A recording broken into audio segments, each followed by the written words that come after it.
Buenos días, estimados compañeros, amigos y a todos quienes se han conectado esta ocasión a esta transmisión virtual de la sesión semanal que realizamos desde las oficinas de la Sociedad Médica del Hospital Civil de Guadalajara, Fray Antonio Alcalde, donde día con día tenemos temas innovadores a personas relevantes en el área de la medicina, y no es de excepción el día de hoy que tenemos como invitada a la doctora Graciela González, quien es una destacada doctora con mucha preparación en un tema interesante, importante, sobre todo por la incidencia de casos que se han presentado cada vez más frecuentes en los niños y que definitivamente requieren de un tratamiento especializado, de lo cual la doctora Graciela es experta para este tema. El tema del día de hoy es el tratamiento del retinoblastoma en nuestro medio. Quiero decirles parte del currículum de la doctora. Yo sé que es muy amplio, voy a resumirlo. Ella es egresada de la Universidad de Guadalajara, es oftalmóloga pediatra y es trabóloga, adscrita al Servicio de Oftalmología Pediátrica de este Hospital Civil de Guadalajara, Fray Antonio Alcalde, y encargada de la clínica de retinoblastoma de este Hospital Civil.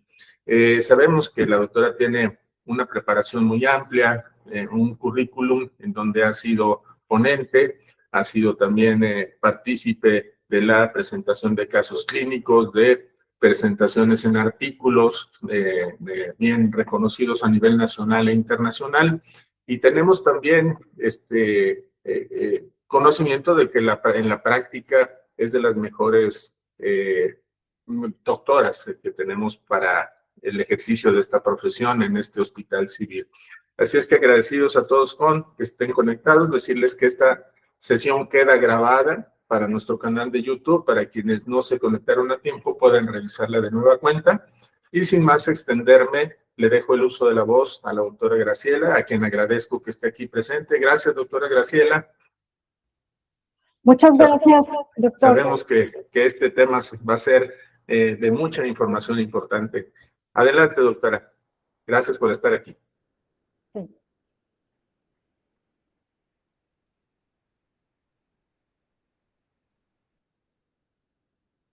Muchas gracias, doctor Sundeki, por la invitación y por esa bonita presentación. Cuando me pidieron una plática, dije, pues qué mejor que el retinoblastoma, porque aprovechando que en mayo de cada año se conmemora la Semana Mundial del Retinoblastoma.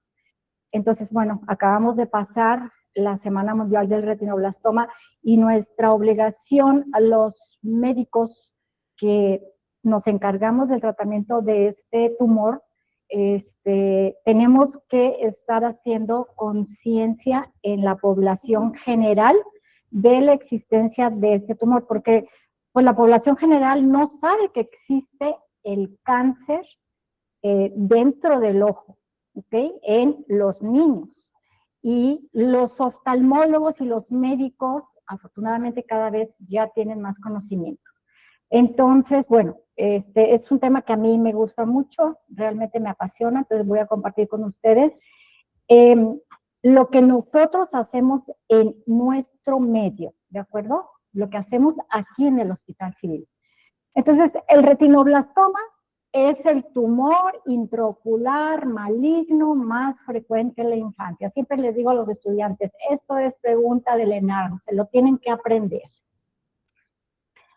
En cuanto a epidemiología y magnitud del problema, en la literatura está escrito que se presentan de un paciente en cada 18,000 nacidos vivos y representa el 2.5% o el 4% de todos los cánceres pediátricos en menores de 15 años. Y se estima en Estados Unidos, pues desgraciadamente nosotros no tenemos muchas estadísticas en México, en Estados Unidos se estima 300 niños que desarrollan retinoblastoma cada año, o sea, pacientes nuevos. Y pues ocupa el tercer lugar de todas las neoplasias en hospitales pediátricos. Bien, en cuanto a la etiología, el retinoblastoma se desarrolla como una mutación o una deleción del gen RB1 que está localizado en la banda 14 del cromosoma 13. El 60% de los pacientes que van a tener retinoblastoma va a ser de novo, o sea, de manera esporádica, en un ojito. Una célula se transformó en maligna, se desarrolló el tumor, no se sabe exactamente cuál puede ser la etiología. El 40% de los pacientes que van a desarrollar retinoblastoma va a ser por línea germinal, o sea, lo van a presentar en los dos ojos, pero solamente el 25% de los casos que hemos visto y que está reportado a nivel internacional tienen historia familiar positiva. Los demás no encontramos antecedentes hereditarios. Y se transmite de forma hereditaria, su transmisión hereditaria es autosómica dominante. En la Secretaría de Salud, el retinoblastoma forma parte de los protocolos de programas de gastos catastróficos. Todos los pacientes que nos llegan con retinoblastoma, si son del estado de Jalisco, no se les cobra. Entonces, esto es de mucha ayuda para nuestro estado. También ya existe una guía para el manejo del retinoblastoma a nivel nacional. Cuando la quieran revisar, aquí existe esa guía.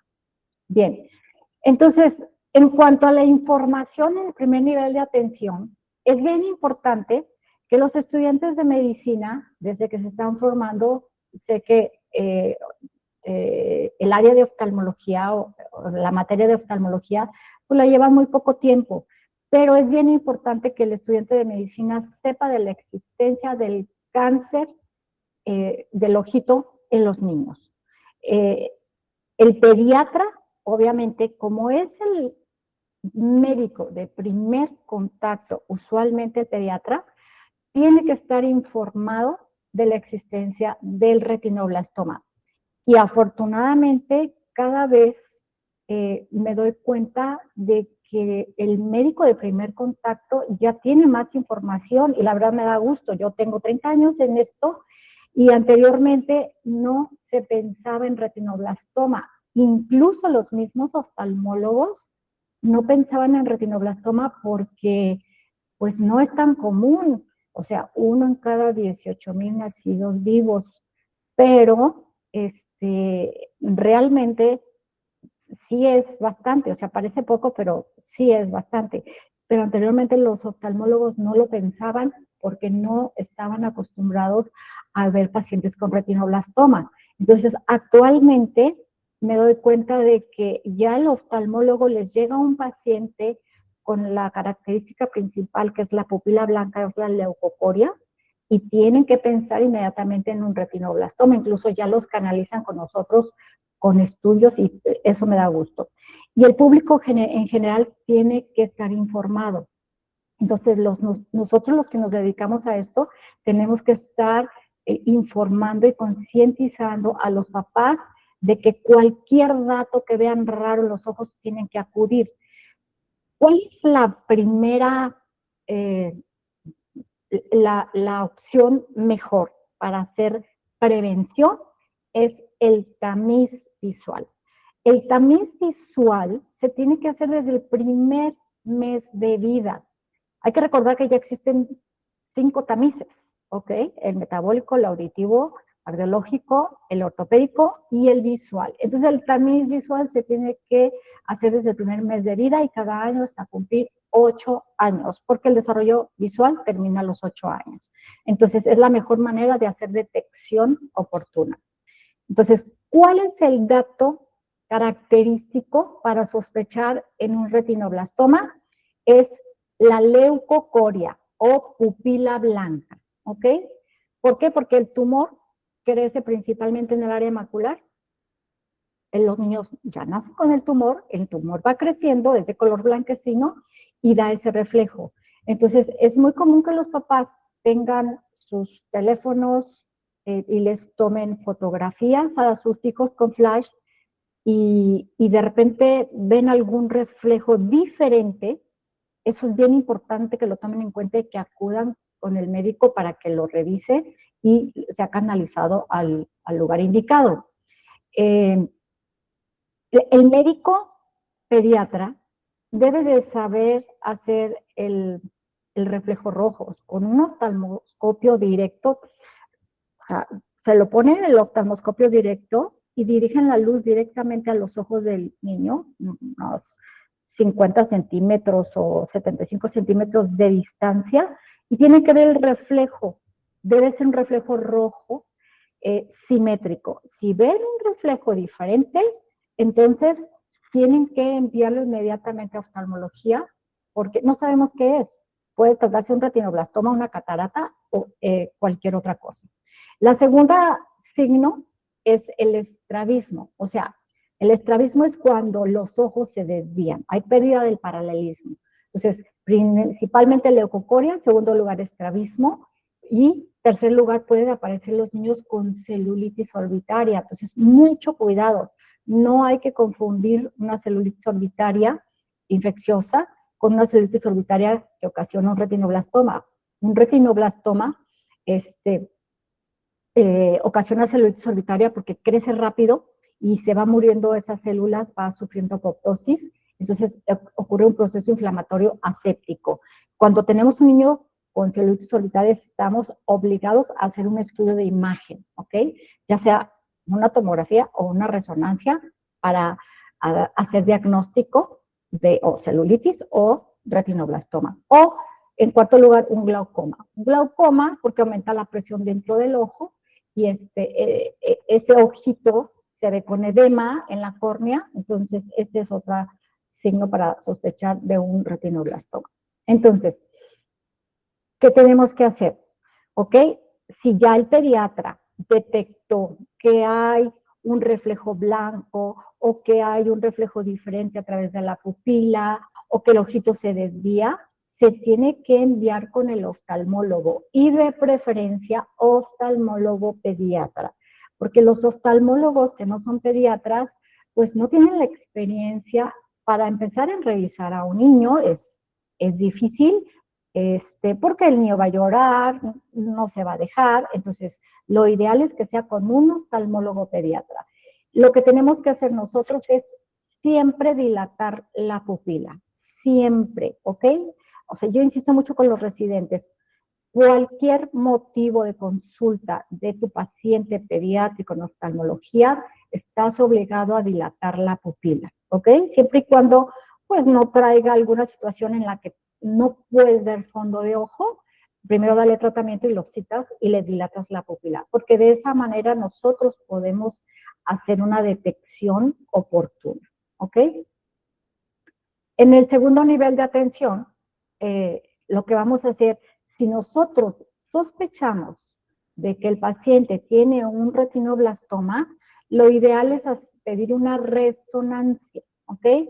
Anteriormente, pues pedíamos tomografía, hace muchos años, tomografías, porque pues no teníamos las resonancias. Cuando es unilateral y no tienes otra opción, no hay resonador, ok, una tomografía.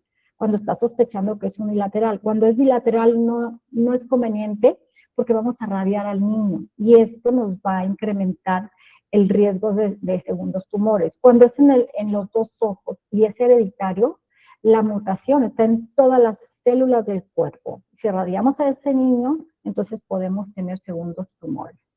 Y hacemos un ultrasonido también para ver el tamaño del tumor y la localización. Y bueno, ya en tercer nivel nosotros podemos hacer estudios más sofisticados como tomografía del área macular o un ultrasonido especial que se llama VM. Bien, los hospitales en México donde se maneja el retinoblastoma son todos estos que les estoy poniendo aquí, ¿ok?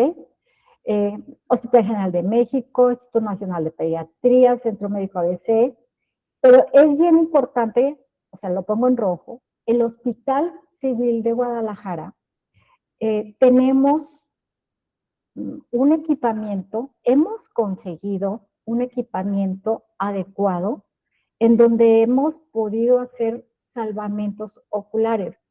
Yo puedo asegurar que en Jalisco, el Hospital Civil de Guadalajara, somos el hospital donde tenemos el mayor equipamiento para hacer este tratamiento.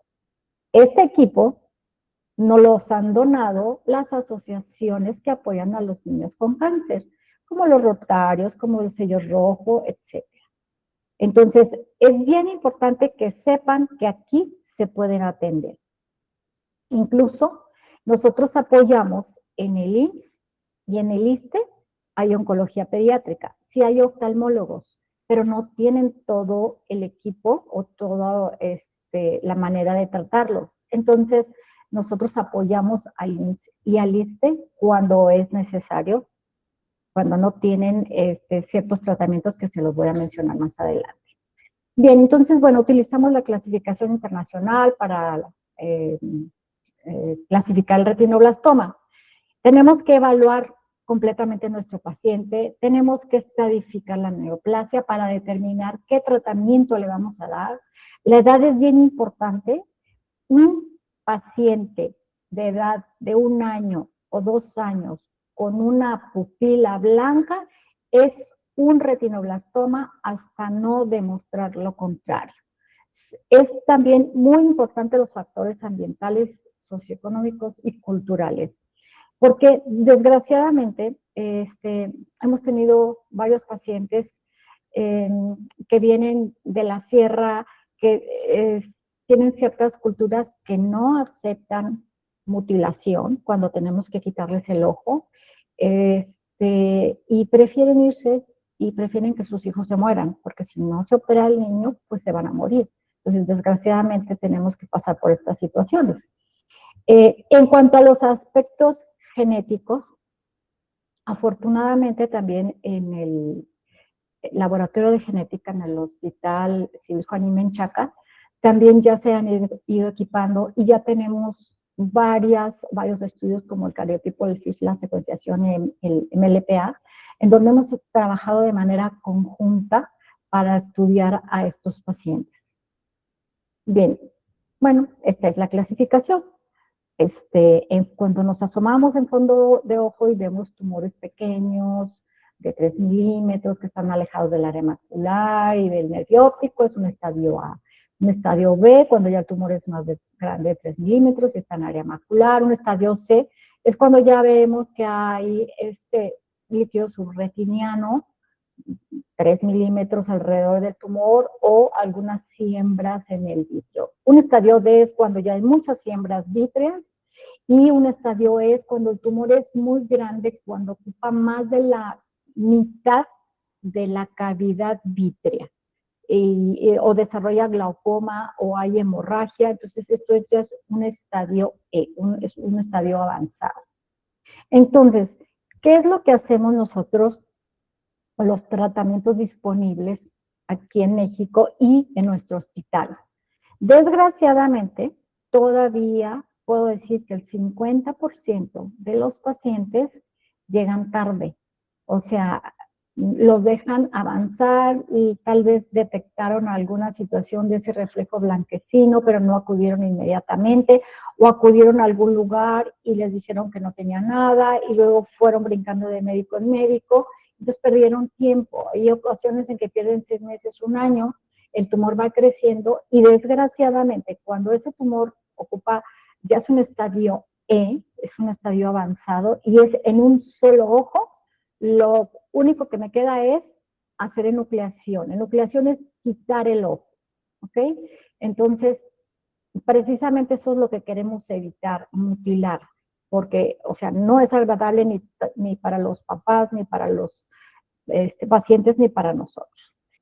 Si yo detecto pacientes que tienen retinoblastoma bilateral, aunque esté muy avanzado, primero tengo que dar quimioterapia sistémica, porque la mutación la traen todas las células del cuerpo, entonces estamos obligados a dar quimioterapia sistémica, va a haber quimioreducción y después lo paso al segundo ciclo de quimio bajo anestesia, y entonces yo ya voy a decidir qué tratamiento focal voy a hacer, si le voy a dar láser, si lo voy a congelar con crioterapia, si le voy a meter quimioterapia intravítrea o quimioterapia intraarterial.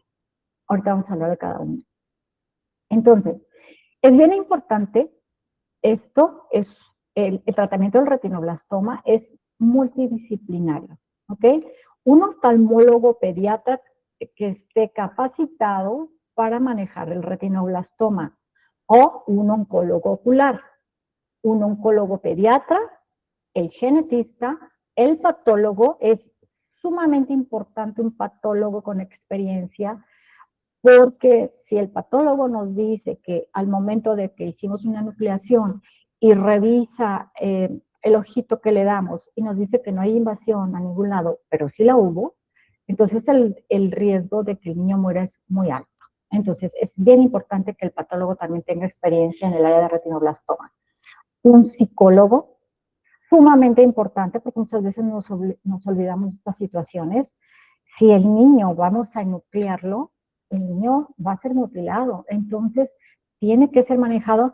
Yo les insisto a los papás, cuando los niños son pequeños, los que se tienen que atender con psicólogos son los papás, para que sepan cómo guiar a ese niño, porque el niño, si lo enucleamos muy chiquito, el niño va a aprender a vivir sin un ojo, con su prótesis. Pero los papás son los que tienen que saber cómo guiarlo. Y el protesista, ¿ok? Si se dan cuenta, estos dos imágenes que tenemos abajo tienen prótesis, ¿ok? Este caso es una prótesis y en este caso, esta es una prótesis. Entonces es bien importante un protesista también experto para que la prótesis quede lo más estético posible. Bien, entonces, ¿en quiénes voy a hacer una enucleación? Un paciente que llega con retinoblastoma unilateral, como este caso, que tuvo una celulitis orbitaria, fue unilateral, tuve que mandarlo a que le dieran quimioterapia sistémica primero para disminuir el tamaño del tumor y después enuclear, ¿sí? Pacientes que tienen desprendimiento de retina total, pacientes con glaucoma, y en estos casos, cuando es unilateral, lo único que me queda es quitar el ojo. Sé que los que no están acostumbrados a ver ojitos fuera de su cavidad, pues es un poquito grotesco, pero bueno, aquí está el ojo. Tenemos que hacer una nucleación cortando mínimo 10 milímetros del nervio óptico para evitar que quede tumor a nivel del corte. Entonces, si yo tengo un paciente con un retinoblastoma unilateral, pero veo posibilidades de hacer salvamento, entonces no le voy a quitar el ojo, lo mando a que le den quimioterapia y al segundo ciclo lo paso, ¿ok? Este es un caso, este es el retinoblastoma, entonces lo veo, es un estadio C, ¿ok? Tengo posibilidades de hacer salvamento, le dan 2 ciclos de quimioterapia y vean, hubo una reducción sumamente importante. Esto es calcio, entonces esto es cuando el tumor ya murió, ya está inactivo. Y aquí, pues lo único que tengo que hacer es estar vigilando al paciente. Si veo un poquito de actividad por aquí le doy tratamiento con láser y lo veo cada mes, hasta que vea que ya está inactivo. Después lo voy pasando, voy difiriendo cada 2 meses, después cada 3, cada 4, hasta llegar a cada 6 meses, cuando veo que está inactivo, y después de cada 6 meses se va a estar pasando cada 6 meses bajo anestesia hasta cumplir 5 años. Después de los 5 años, si está inactivo, ya lo reviso en consultorio siempre, toda la vida. Si tengo un paciente con un retinoblastoma bilateral, como este caso, tiene retinoblastoma en el ojo derecho, vean, o sea, muchísimas siembras, tumor aquí, tumor acá, y en el otro ojo, un tumor aquí y otro tumor aquí. Entonces, pues lo que tengo que hacer es mandarlo a su quimioterapia sistémica, dando ciclos, y después me lo pasan a mí para yo darle tratamiento, y entonces aquí ya le di láser, y le aplicamos medicamento dentro del ojo, intravitro, quimioterapia intravítrea, y vean, estos resultados, esto es inactividad del tumor, ¿ok? Ya son cicatrices, y en este ojito, pues, aquí vemos el área macular, está libre, este es el área macular, este niño ve, y en el otro ojito también está libre el área macular, entonces esos ojitos ven. Entonces, este es otro caso, vean, son multifocales, varios tumores. Entonces, pues lo que hacemos en estos casos, cuando son pequeños, les damos láser, ¿ok? Se quema, directamente se quema el tumor, ¿ok? Y estas son las cicatrices. Entonces, ya son pacientes que se han estado vigilando. La crioterapia es congelar el tumor, ¿ok? Como en este caso, aquí vemos un retinoblastoma que puedo hacer salvamento del ojito, es unilateral.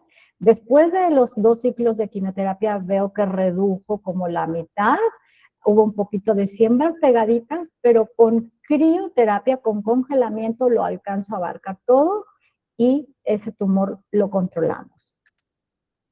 La quimioterapia intravítrea es, esto tenemos poco tiempo haciéndolo, bueno, relativamente, o sea, algunos años. Tuvimos que conseguir la quimioterapia. Inicialmente empezamos con Melphalan. Desgraciadamente, pues como sabemos, los quimioterapéuticos son muy escasos actualmente. El Melphalan era más costoso. La primera vez que yo apliqué Melphalan, los papás lo compraron. Costaba 40,000 pesos el frasco. Entonces, me ayudó la anestesióloga a hacer las diluciones, lo apliqué, y lo que sobró a la basura porque se inactiva. Entonces dije, yo no puedo estar haciendo esto. Entonces, bueno, pues me puse a estudiar y me fui a México, investigué de qué manera podíamos hacerlo. Afortunadamente, ahorita ya aplicamos Topotecan, es un poco más barato, pero de todos modos difícil de conseguir. Nos apoyan otras instituciones y las asociaciones también que apoyan a los niños con cáncer, nos dan el medicamento y ese medicamento se diluye, me lo preparan en biología molecular, me lo preparan y me lo ponen de un solo frasco, me salen 40 inyecciones y ese medicamento lo pongo en un ultracongelador. Entonces, anteriormente usaba el ultracongelador de biología molecular, entonces tenía que mandar a uno de los internos, córrele por la inyección y no te tardes porque si duras una hora, si la jeringa dura una hora afuera del ultracongelador, ya se inactiva, entonces corre. Entonces, afortunadamente, ya también nos donaron un ultracongelador que lo tenemos en quirófano de oftalmología. O sea, gracias a todas las asociaciones que apoyan a los niños con cáncer, hemos conseguido todo esto, tocando puertas, por supuesto. Si yo veo este paciente, es una bola nadando en el vidrio, es un tumor grande que se desprendió una masa. Entonces, la única manera de controlarlo es meter la quimioterapia inyectada. Entonces, este paciente estuvimos haciendo esto y afortunadamente se controló y estamos vigilándolo también, así con el protocolo que les mencioné. La quimioterapia intraarterial no la hacemos en el Hospital Civil. Se hace en México, pero no se hace en el Hospital Civil. Es un tratamiento muy costoso, ¿ok? Estos catéteres son muy caros, se requiere radiólogos intervencionistas, se pone ese catéter por la femoral hasta la arteria oftálmica. Entonces, se requiere una curva de aprendizaje muy larga y yo cuando me di cuenta de que se necesitaba todo este equipamiento, dije, esto va a ser imposible que se haga en el Hospital Civil y pues no lo hacemos. Realmente no ha sido tan necesario porque está indicado en situaciones muy específicas. Esto sé que se hace en el Instituto Nacional de Pediatría y en lo privado en Monterrey. Entonces, bueno, esta es nuestra rutina de los miércoles de retinoblastoma. Cada miércoles pasamos entre 2 o 3 pacientes a revisión y tratamiento. ¿Ok? O sea, podría decirles que el año pasado, que tengo las cifras frescas porque hubo una rueda de prensa también para la Semana Mundial del Retinoblastoma, son como 300 pacientes al año que pasamos, ¿ok? Que estamos pasando en control. Que llegan nuevos, son alrededor de 12 o 14 pacientes nuevos, de los cuales se van a estar revisando cada mes, hasta controlar el tumor, y después que pasan los 5 años y el tumor está inactivo, entonces continuamos en el consultorio. Entonces, esto es una red, se llama RedCam. Es una cámara enorme, donde con este transductor tomo las imágenes y aquí las vemos, las podemos ver todos el equipo podemos estar viendo las imágenes, se quedan guardadas y hacemos comparaciones con las revisiones anteriores. ¿Ok? Entonces, pues bueno, este es el equipamiento que hemos conseguido, el láser, la crioterapia, la quimioterapia intravítrea con el ultracongelador y la RedCam. Pues muchas gracias, no sé si tengan alguna pregunta.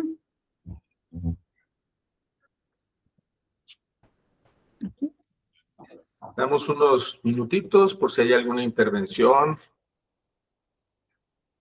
Saludos a todos.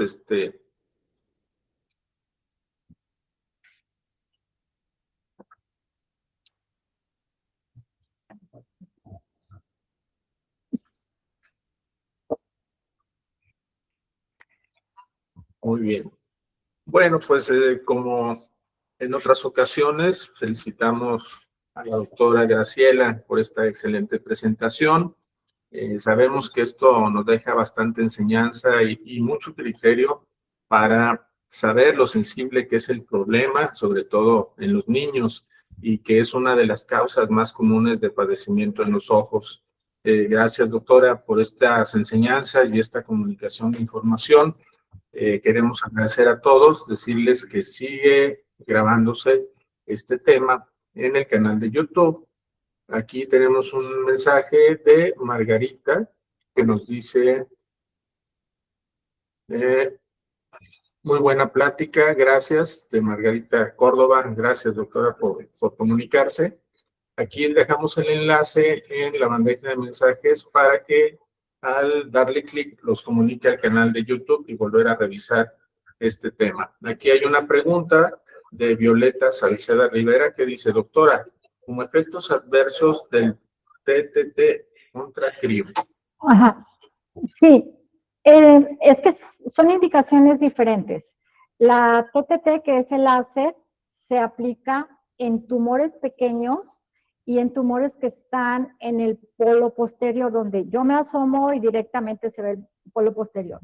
La crioterapia se aplica en tumores más grandes en la periferia. La crioterapia ocasiona una cicatriz más extensa. Entonces, si yo quiero dar crioterapia en el polo posterior, corro el riesgo de que la cicatriz, si el área macular estaba libre y el nervio óptico estaban intactos, esa cicatriz del congelamiento se va a extender a esas partes y puedo dañarla. Entonces, por eso está indicado solamente en la periferia. Hay ocasiones en las que sí la hemos podido aplicar en el polo posterior, pero es muy difícil tratar de controlar ese pequeño tumor en el polo posterior porque voy a poder lesionar el nervio óptico y el área macular. Dice también la doctora Violeta, ¿ha notado alguna prevalencia mayor con alguna de esas técnicas? ¿Que sí he notado una prevalencia mayor? Sí, con alguna de esas técnicas. En cuanto a que se utilice. Dice, de efectos adversos. No, es lo que le comentaba. O sea, los efectos adversos es que se extienda la cicatriz.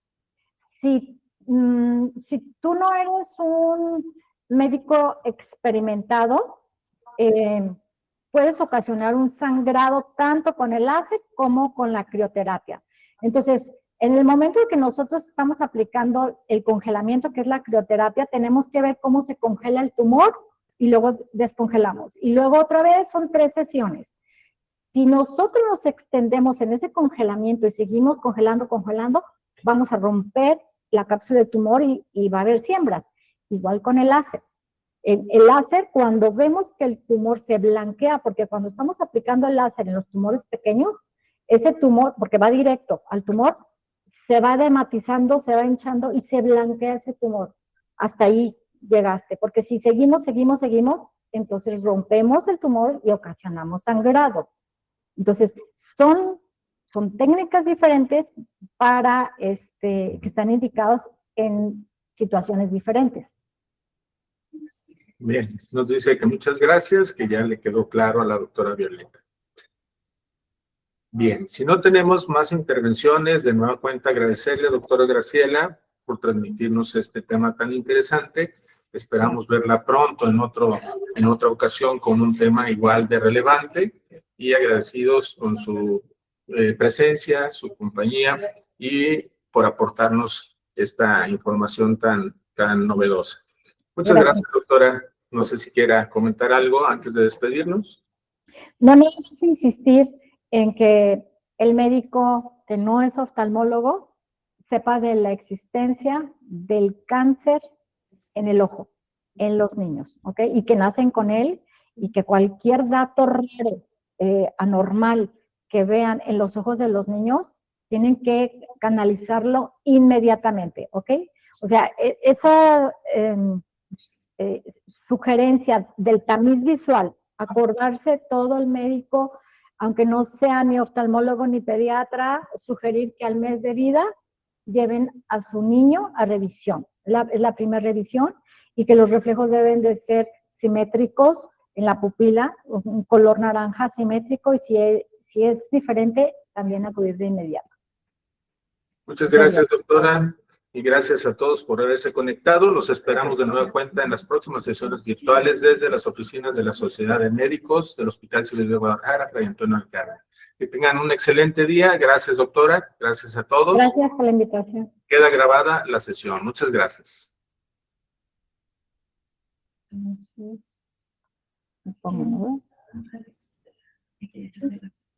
¿Sí?